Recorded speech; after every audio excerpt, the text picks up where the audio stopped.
news, smaller YouTubers, you're going to see a big boost on your channels this year. Bad news? That wasn't good news. Basically, I asked my Twitter followers what they wanted to see me talk about in my next tuber thoughts, and Shockmouse, g'day mate, asked for me to make my 2017 YouTube predictions. And my first prediction is that yes, smaller YouTubers will see a huge growth this year. This was a thing that was kind of already happening at the end of 2016. Hank Green pointed it out. My theory behind this is simply viewer fatigue. I mean, if you think about it, there's a lot of creators that have been on here for a very, very long time. We have the Vlogbrothers celebrating their 10-year anniversary this year.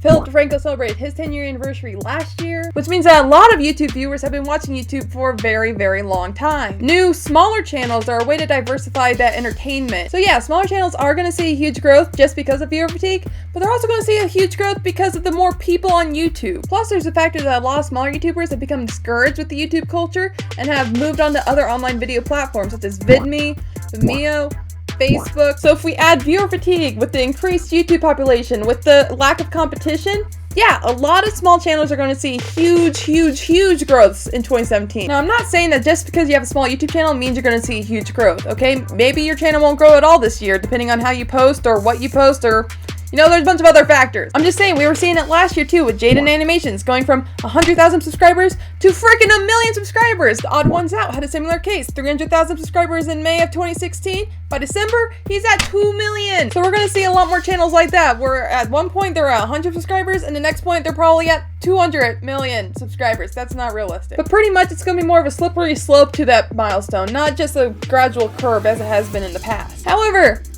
this might not be the best thing ever, okay? Basically, a huge growth of a lot of smaller YouTube channels and the huge population growth of YouTube is going to result in something I like to call subscriber inflation. Back when YouTubers were first becoming a thing, you didn't even need 10,000 subscribers to be a huge YouTuber. You just needed 1,000. And now we're at the point where if someone hits 1 million, it's kind of like, eh. I mean, it's a big deal because, I mean, that's a huge number. But the more people that hit 1 million subscribers, the more people that hit 100,000 subscribers, it's just not going to make it special anymore. So because of this huge inflation, we might see the play button thresholds change. For example, you might not get the silver play button at 100K, but you'll get it 500K. But I don't think that's going to be a change until around 2018, or at least not until the end of 2017. Pretty much because the change actually hasn't happened yet. Again, this is all predictions, and YouTube needs to see an actual shift in, you know, population growth. And then other minor predictions, we're going to see a big YouTuber fall. It's gonna happen. I also think we're going to see a lot more smarter people leading YouTube. I'm not saying like, oh, this guy has a doctorate.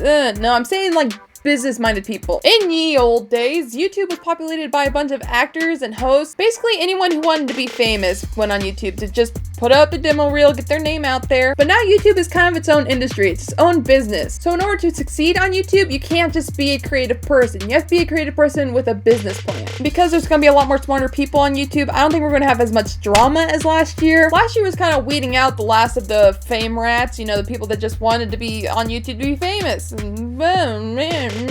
those are my predictions of what YouTube's going to look like in 2017. Please tell me in the comments below what you think YouTube will look like in 2017. Also, let me know what YouTuber or aspect of YouTube or something about YouTube that you want me to talk about for my next tuber thought. Thank you, Shockmouse, for the video suggestion. Have a shrimp on the barbie. And I hope you all have an excellent 2017, because we all deserve it after last year.